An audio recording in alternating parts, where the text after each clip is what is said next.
Sup? What's going on? What's popular YouTube? Another day, another demo. That was me and my chicken legs out in Rio de Janeiro. Rio de Janeiro. It was out at, I think it was Copacabana. Or actually, that was just a beach on the side of the street. That place is lined wall to wall with beaches. White sand, warm as fuck. Like, actually, I think the best water, best beaches that I've ever been to, I would say. I was in... I didn't get to see the very best beaches in Portugal, but I saw some of the better ones. So I know there's great beaches out there, but Miami Beach was, like, in terms of the water, was so warm, and the sand was very nice, very fine. The same thing with Brazil, Sao Paulo, and in Rio. I think in Rio particularly, it was pretty incredible. But I'm sure you guys know about some great beaches. I don't know why my camera's like out of focus. Hello. Here's my bum ass. Still haven't even, since I came back from Sweden, really done anything. Just wearing the same pair of pants every day. Just throwing on a new dress shirt, a new jacket, and getting to blast to do the last 3 days. This is the last 3 days of the stint. Last night, I don't know if you watched the games, but man, I got really tired. I was, I don't know what happened. It wasn't even I mean, the first game was so good. Vitality versus... Was it Astralis? Why do I not remember? No, it was Vitality versus Navi. Because it was Simple versus Ziwu. It was a really extraordinary match. 2-0 for Vitality. Really wanted it to go to 3. And then the next match was G2 versus Big. And honestly, like, I don't want to trash anybody, you know, when I cast, of course, or even online, like, you know, these teams are playing to win, and they're playing for a lot of money. But my honest thoughts about the match, I was kind of like, I was really bored.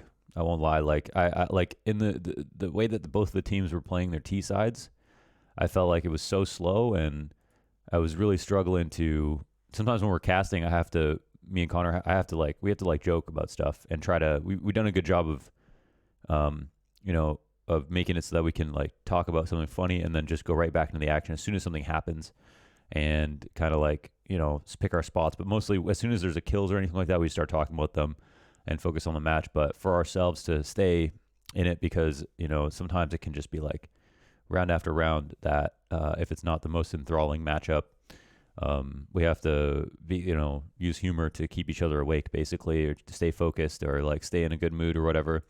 And I just felt like they were, I don't know, on their T sides, it was like they both had boring ass defaults where they didn't do much, and then they just executed.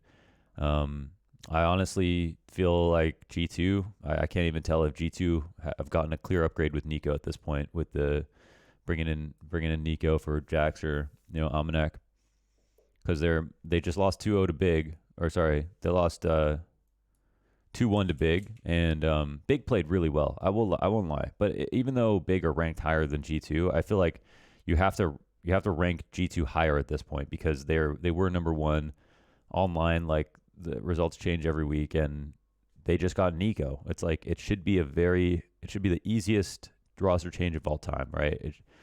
Like, from what Nico said in an interview with him at DreamHack Masters, he said, I pretty much just got all my spots, and there wasn't really much.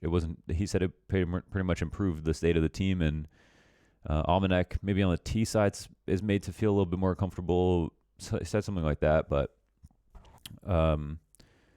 I don't know, man. I it doesn't feel like they're Inferno. They're on like a 4 or 5 map loss streak on Inferno, so they're Inferno, which is their probably the most important map in the veto. It got worse, and I think that's because they play.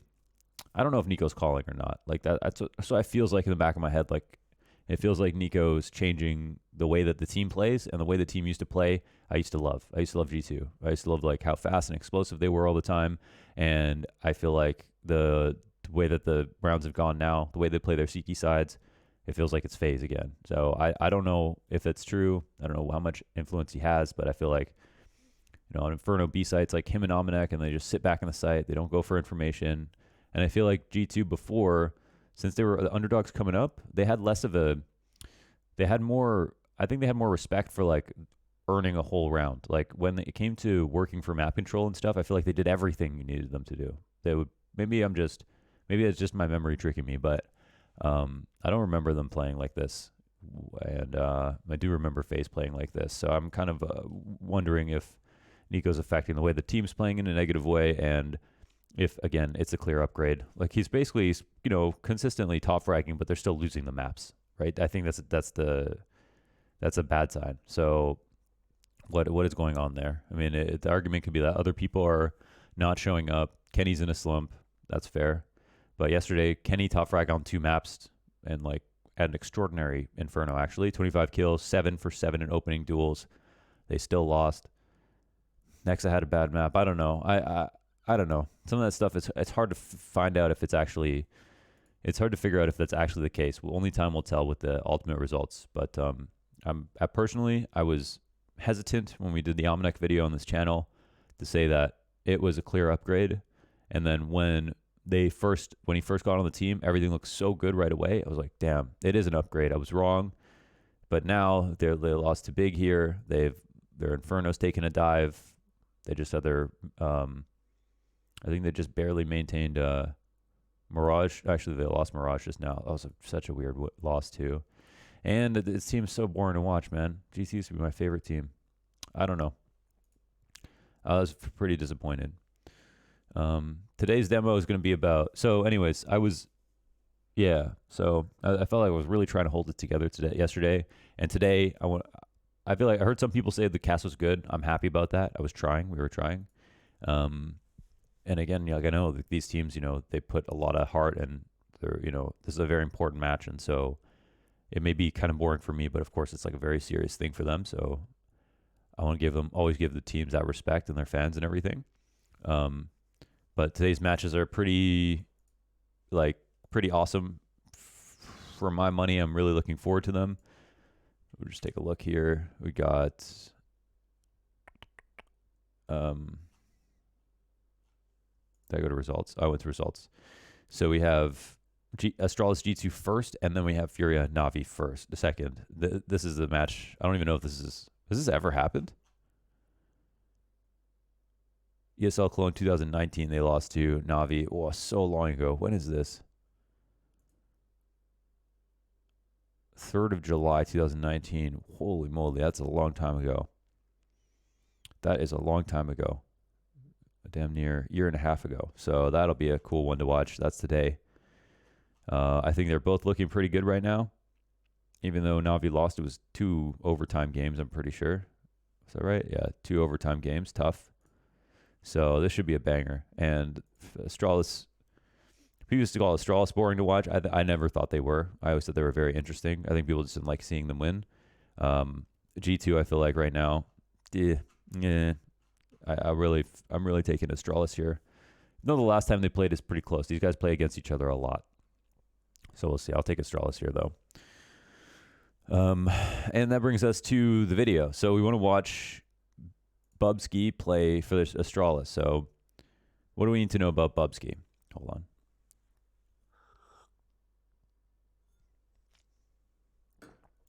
Oh, yeah, in 3 days, I just want to close this out really strong. You know, the casting. I do need a break at this point, but I just want to close out really strong, and the games couldn't be better, so I cannot complain at all. So what do we need to know about Bubzkji? Bubzkji, he is a player who got brought on, and it seemed like at first they brought him on so that they could let Xyp9x and let Glaive take a break. They brought Bubzkji on. They brought a number of players on, and it didn't at first. They got Snappy, and then they got Yugi, and then they got Bubskji, and then they got Esatag. And it just seemed like they were just subbing and just trying what could work in the meantime. But then as soon as Glaive came back, they switched it. So now Bubskji's on the bench and Esatag was on the bench. And I think they were both for sale, but Bubskji didn't want to leave. And Cloud9 went with Esatag. And I think something like they could have picked either one. Bubzkji maybe wanted to stay, something like that. Rumors, not sure exactly. But at that point, it was like, well, I think Bubzkji said he could have left, and he didn't want to, and it felt like if he doesn't leave, he's not going to get a chance to play, because Glaive went in an interview and said, like, Bubzkji is too aggressive, and me and Dupree are already that. So when you have Bubzkji, me, Dupree, the whole team becomes too aggressive, and the tuning mistakes get made, and tuning rounds are lost. So from that, it felt like there was no way Bubzkji was ever going to even play on the team. There's no one he could fill for. And now he's replacing Xyp9x on ramp on Nuke. So of all players, he's replacing Xyp9x, which Esatag is the Xyp9x replacement on paper. So Bubzkji would be like the Glaive replacement or the Dupree replacement. That would make more sense. And Bubzkji said that in the last couple months or whatever, they've taken some time to reschool him on like how to be less aggressive and when to be aggressive and how to play a little bit more, you know, just top tier style CS, whatever it is. And he's made strides. So now he's replacing Xyp9x on ramp on Nuke. And for my money, he's done an awesome job. I feel like, has performed super well on ramp and been a big threat to the teams that he's played against. And let's just go ahead and look at the matches that he's played so far. Should go complete statistics, and it'll show the matches like as a line like here. So so far he's just kind of like, you know, I guess in 2 of these matches he was just kind of like okay there, but like 3 out of 4 games they won, and I personally feel like he did his job most of the time over on the ramp. I think this game he was made to feel a little bit uncomfortable. This game he played, I would say, extraordinarily well. That's the one that we're going to look at here. And I think we're just going to talk about when he pushes, because now he does push. I guess he just picks better timings too. And he's really good at fighting on the ramp, which is something that, you know, any ramp player can shoot and fall down and then go into the site. But good ramp players will find a way to get that first kill. Like Floppy's really good at just like first contact, first kill, and then fall. He's very consistent with it. So is Bubzkji. Bubzkji knows how to stick around. And then maybe we should watch the Navi demo as well or something like that to get some more context on a tougher match for him. But why don't we just get into the demo? This is actually a Black Bars demo, which I think yesterday Shox was on Black Bars, so this actually works out pretty well. And yeah, that's actually perfect. My webcam's in the right spot. So let's go ahead and take a look here at Bubzkji playing the ramp, which is, again, super interesting because he also replaces Xyp9x on the T side, which, you know, that's his own thing. I haven't really paid attention to that so much just yet, but I think we kind of want to look at when Bubzkji decides to push and how he fights on the ramp when they come, and when he decides to flank and when he decides to rotate. That's what we're looking for the ramp player. I think, I don't know what these players would say, but ramp seems like one of the easier positions on CT side. I think the hardest positions are just like outside and in front of Squeaky. I think those are the 2 probably most important, hardest positions to learn how to play properly, like really be top tier about. And, oh, this is actually a really cool 2v2, I think. So the bomb gets dropped outside,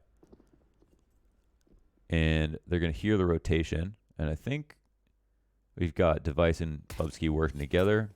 They'll fall back, and Bubs immediately drops vent, which is really cool. So he goes here to make sure that they can't go back through secret, and lets them know that he's going to stop them if they try. And then Device has stayed here, I believe, and will also play with the vent so that they can rotate over. So they went for a Heaven rep, and then it went into the site. And that was just nice, you know, that was left it so there's no really way to fake, forced them into coming upstairs some way. Heaven was the best spot to come in through, but with Device sitting there at the vent, it allowed his teammates to rotate up, and they threatened anybody going downstairs. So a very nice little 2v2 there between Device and Bubzkji. And now Bubs immediately into the AUG. It's the AUGing, boys. We had Simple the other day play on the AUG, and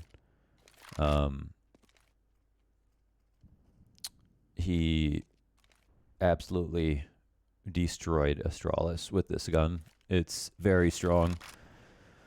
I think we will slowly see games where the AUG is just used. Like 5 players will be using the AUG.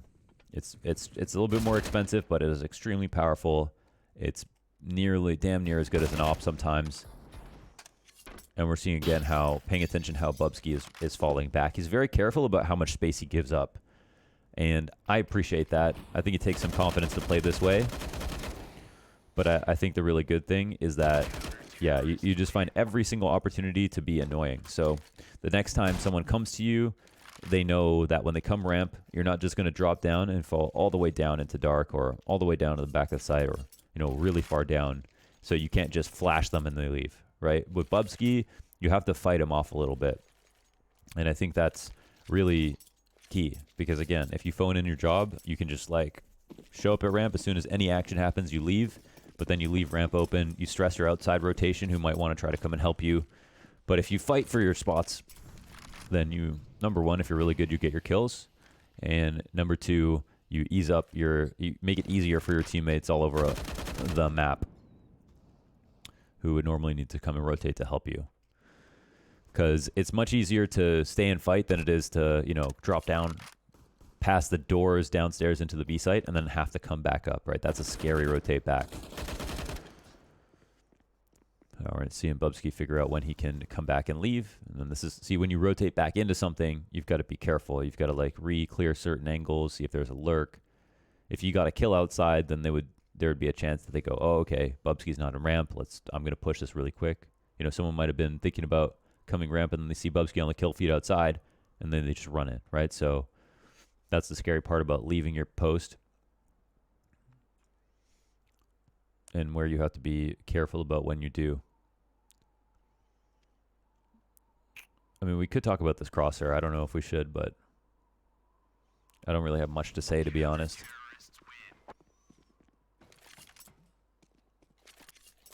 It is freaking me out, though. It's kind of like, it's just like four bulbs. Four like, they don't even look like squares, man. They look like circles.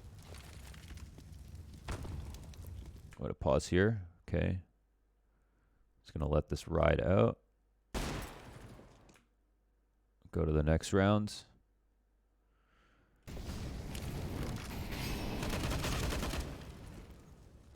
Okay. Bub's actually supporting Mini this time around.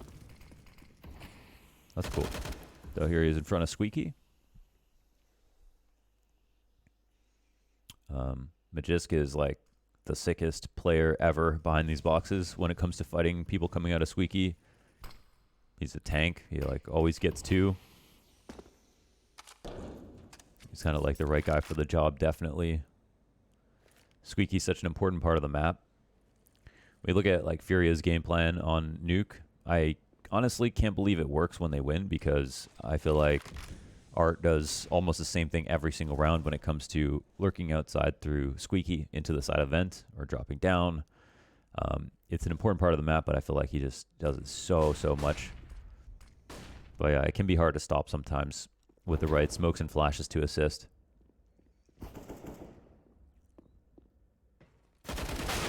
And I think Bubzkji actually does some damage there. But they don't win. And eventually the nade comes through. Okay. So we're getting the pre-molly ramp. And Bubzkji setting up his escape route. They have the up on Turnpike, expecting some early ramp aggression, just to see if Mouse Sports tries something new this time. I think that's an op scoping in, yeah. And Bubzkji, so he's going to hear that there's some stuff outside. So now they could either be already downstairs, depending on what the call is. Or, yeah. So he's either going to decide whether he wants to rotate into the back of the site, play like Xantaris, or if he wants to play from control here.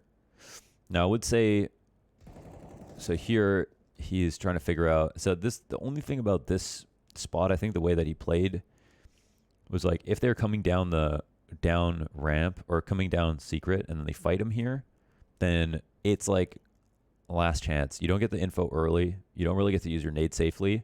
You have to fight him and win, and then you get the info very late. So if they kill you, let's say they come through and peek you, they can take downstairs, and then you're in a tough spot. That nade lands short on the top of the stairs, so it doesn't do any damage, and then Bubzkji's in a very awkward spot. So this is what I'm talking about.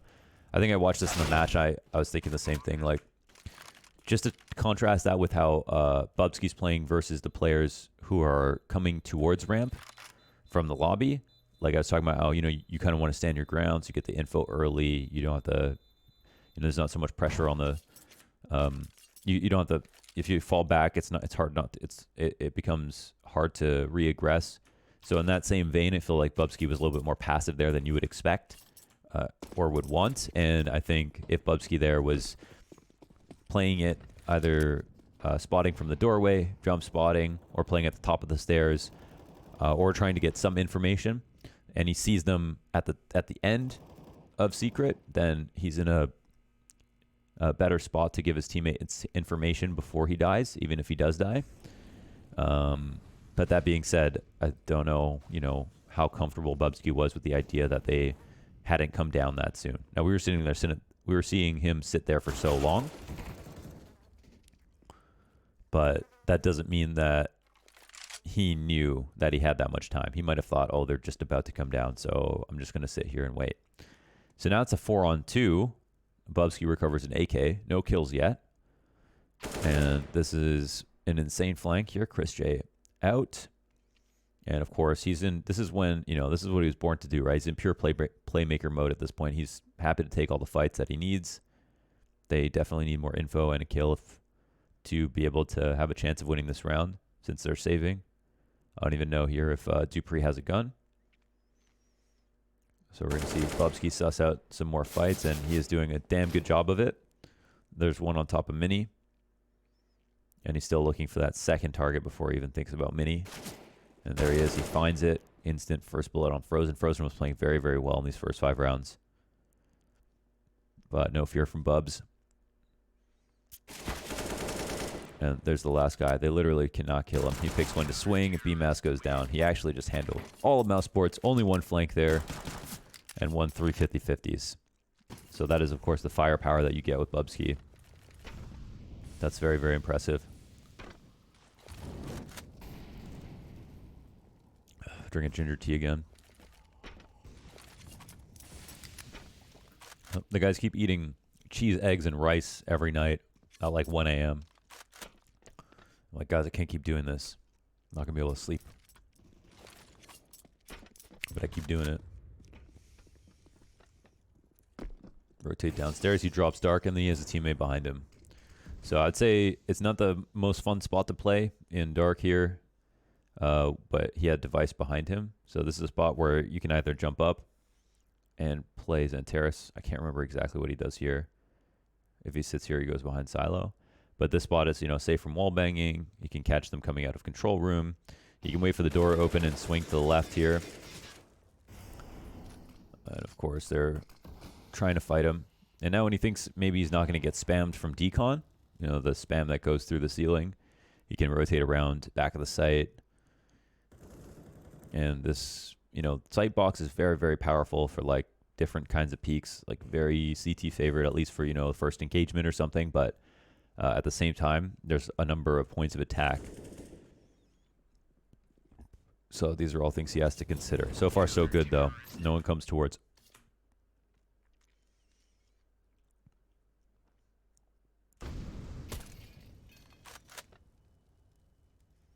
So on this round, doors blown open, and we haven't even seen Bubzkji push into lobby apart from the one round with a 5-7. But I feel like teams have not been testing him too much. Like they don't want to, since they maybe know less about how the way he's going to play, they don't really want to go towards ramp as much. I'm not sure if that's why, but it felt like in a lot of these games, he's gone quite untested. Maybe they're just scared of him. This is a gangster M4. He's got Markelov fur on there. Easy.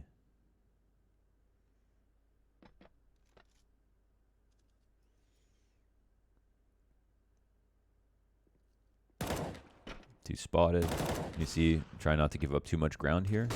Actually still standing and fighting. He's got his Opper behind him. And it rips up Frozen 2. So that's still a pretty good round, considering the trade's down to 2, and Frozen was low, so he gets the assist. Over 60 damage on that second kill. That sets up his team well for the 2v1, and they just give Chris no time, no room to breathe at all. He'll grab the frag, and then it's up 7-1. And again, they go for this front of squeaky play. It's something I actually didn't notice was happening. That I guess we have got device opping ramp. So in this circumstance, they go heavy outside. Glaive pushes up. They've got Dupree behind him outside red, and Magisk will kind of be on hut duty basically.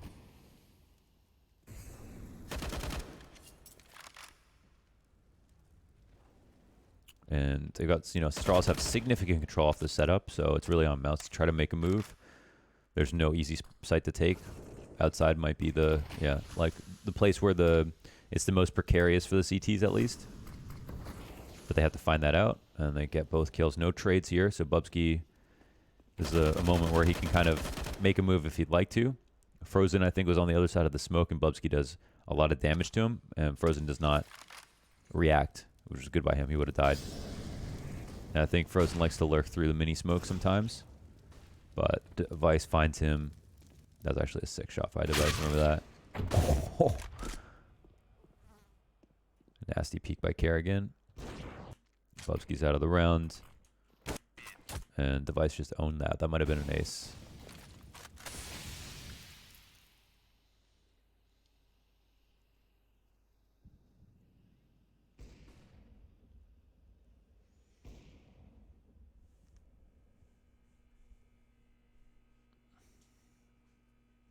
So we haven't seen Bubzkji smoke ramp that much, if I'm not mistaken. It's a lot of mollies at first and just kind of leaving it open. Here is trying to see if they do, you know, an eco pop through it, sit on the other side of the smoke. It's a pretty scary game to play.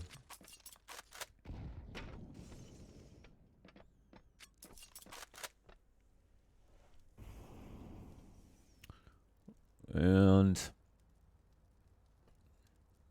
who do we lose? Okay, Device outside. So he's going to pull goalie here on ramp. I think there is somebody up there, if I'm not mistaken. Oh, it's Kerrigan outside. Really great readjustment. Instant first bullet headshot.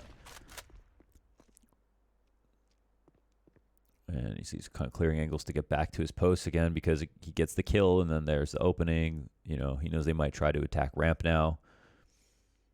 And here's trying to take an off angle. This is a beautiful off angle. Of course, the only risk is the left side if they walk up. And B-Mass goes and grabs 2, so he'll now go upstairs.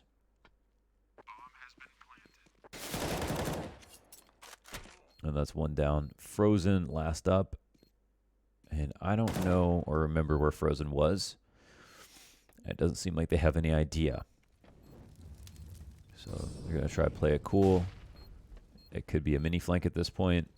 It could be someone stuck in heaven behind the Molotov. But they've pretty much got this covered now. And it should be done. Frozen does not peek them, and I don't know where he was. So with that amount of time, I feel like it made sense. Oh, Frozen actually... That was actually really unfortunate. Frozen timed out.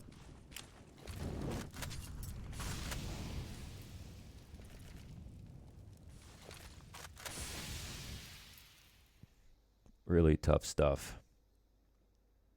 Oh, I guess he threw this in a... It's like an offhand throw, but it opens that gap up.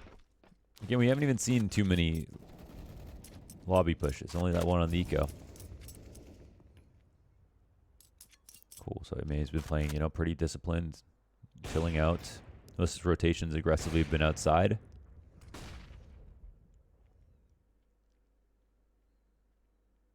And now Bub's going to make a ton of progress across upper. So here's a spot where they don't know Bubs is in upper, and they actually just run right back into upper versus him. So I guess assuming you play the 2v2 from somewhere else. There's the bomb dropped in hut. And I don't remember what Chris tries to do here. Looks like he took the bomb and went back ramp. Device catches him off there.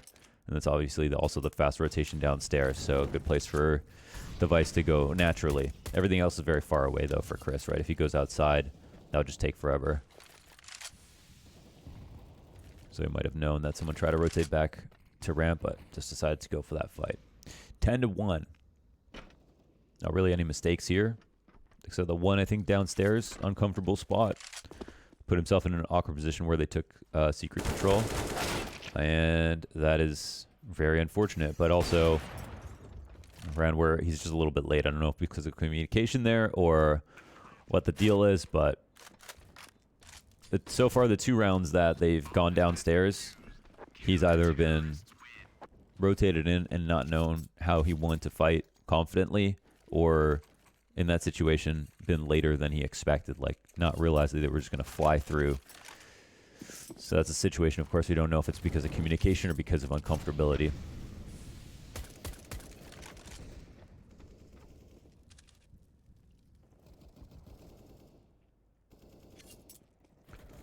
Uncomfortability. Discomfort.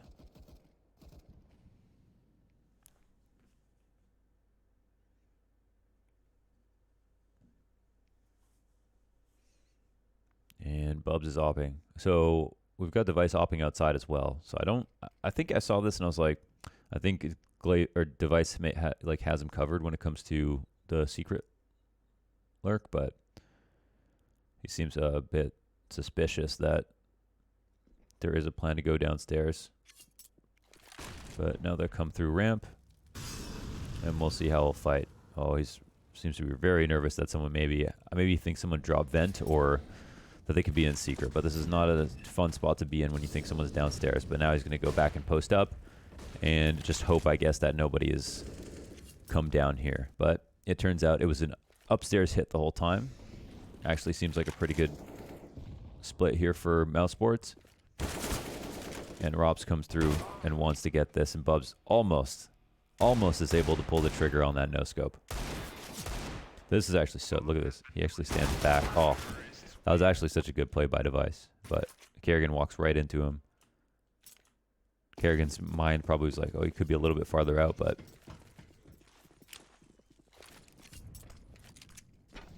You win some, you lose some. And just like that, went from M4 to AUG to OP to Mag 7. Life comes at you fast.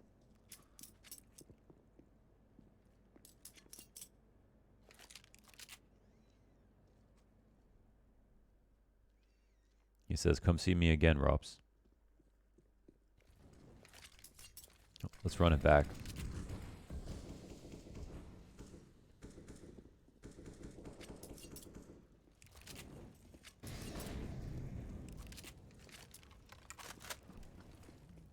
Okay, won't even be able to let that glizzy fly. He'll have to switch out. His teammate's low.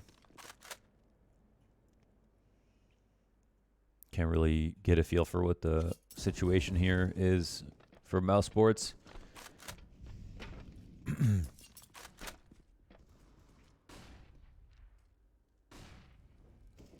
And now here's the lobby push immediately shut down. So like the kind of the one time he tries it on a full-on rifle, he'll get caught off. But you can't say he's done it too much. He definitely hasn't.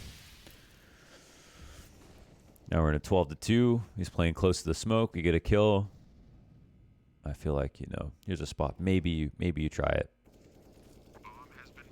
Oh, the bomb already gets planted. Wow. I guess that's upstairs. And this might be one final round for Mouse Sports. They'll take out Frozen. There's 2 players there, even though the bomb's already planted. Oh, and it's lower. My God. The double late ramp lurk. And they are really trying to catch this kill before they go downstairs, but they won't be able to do that. Now they can try to lock down the vents. Ross will get his kill, and that's the kill that matters the most right there. No shot. They lose. A great half, though. And Bubzkji played pretty well, right? Like, he had good impact most of the times. They only got caught off pushing once, and they were already winning by a huge margin. And, yeah, it was pretty... I thought it was good. That was a good one. So, yeah, today's game is going to be banger. Come through, watch the games with me. I'll be casting and, yeah, doing both best of 3s today. And it's the final 3 days. And I know when I get home, I'm gonna wish I had... I'm gonna like wish I could work again. Like, I know right now I want to go home and just like play games and just like disappear. Just play like single player games, disappear. But I know when I get home, I'm going to want to get back to work. And, of course, the videos are going to be coming every day.